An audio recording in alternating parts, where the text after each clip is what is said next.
Hi, this is Pastor Tim, and I'm here to talk about Advent candles. We are gathered as a church family, and we are going to be doing a home Advent wreath. And so I wanted to talk about the tradition for a moment. I believe that it's important, and sociologists and psychologists have said that it is important to have traditions, especially in times of distress and trouble, in times of upheaval, and when people don't know what's going to happen in the future. Traditions anchor us solidly in the present. And so I encourage you to remember your traditions. And it may not be a tradition for you to have a home Advent candle or candles, and to light candles at home for Advent, but it is part of the church tradition, and your mind and your heart and your emotions and your psyche understand that you are joining in a tradition of the church. So I invite you to get some candles and do an Advent wreath. Now, I went across the street and cut a bunch of cedar to make an Advent wreath here. And so you could put your candles in the middle of this, just like this. And here are 4. Now, I got these at Dollar General for $1 for 2 of them. They came in a little package. Got $1 for 2 of them, so I got 4 of them there. But you don't have to use these kind of candles. You could use stick candles, and I don't have any stick candles handy, but then you could use just regular old glass candles that you have around, and they don't have to be, they don't have to match, they don't have to do anything. In fact, if you use candles like these, then you can just leave them burning a long time. Here's one with 3 in it. So you could put this in here like this. It doesn't, there's no rule that says that you have to have some special candles. They just need to have something that makes a light. That's the point. You're going to shine a light in the darkness, especially the darkness and dreariness of the winter season. And so I'd like for you to get some candles if you can, and put them in there. But let me back off a little bit.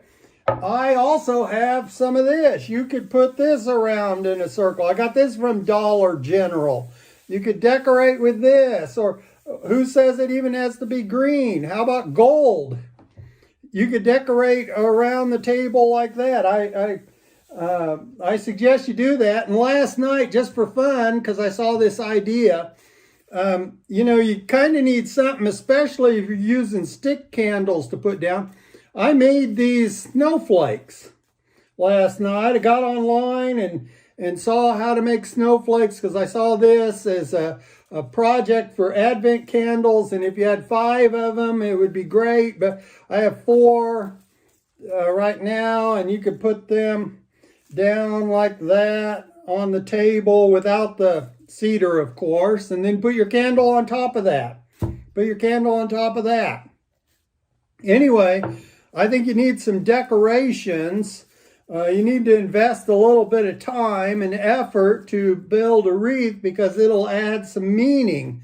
If you don't put any investment in it, it's not going to mean much to you probably, because you won't have spent the time and the effort and the skills to do something that you will celebrate all Christmas season. Each week on Tuesday night, we're going to light one of the Advent candles and add to it. So if you have these glass ones, they'll burn a long time.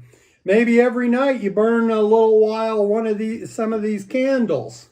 And if you run out, if you're using this kind and it burns out, you can just get another one and replace it. So 5 candles, 1 for the 4 Sundays, 1 for each week.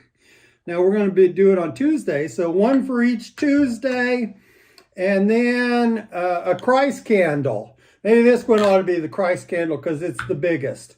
And we're going to light these on Christmas Eve. So join us if you're online Christmas Eve.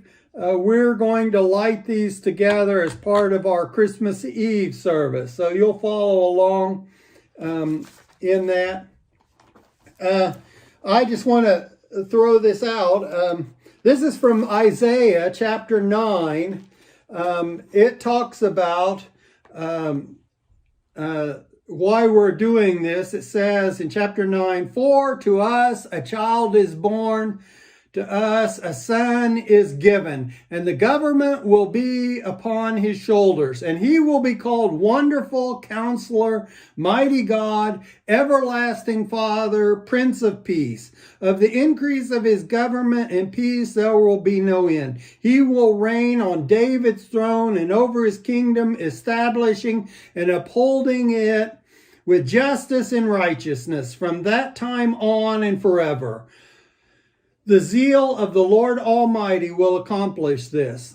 This Christmas season, I'm going to be preaching on Wonderful Counselor, Mighty God, Everlasting Father, Prince of Peace. Those four names for Jesus given by the prophet Isaiah. And these candles represent love, hope, peace, joy, and then the Christ candle. So I encourage you to join us on Tuesday nights and on Sunday mornings for worship as we light the candles, as we celebrate together. Each week on Tuesday night, I'll be on Facebook and YouTube to help us commemorate, help us celebrate, help us remember our tradition, help us to light a light in the darkness, remembering that Jesus Christ is the Wonderful Counselor, Mighty God, Everlasting Father, and Prince of Peace. Held up 5, but Prince of Peace. And so God bless you. Take care. Be safe. Join us for the lighting of the candles as we celebrate the light of Christ, and that he is the King of Kings and Lord of Lords, and he shall reign forevermore. God bless you.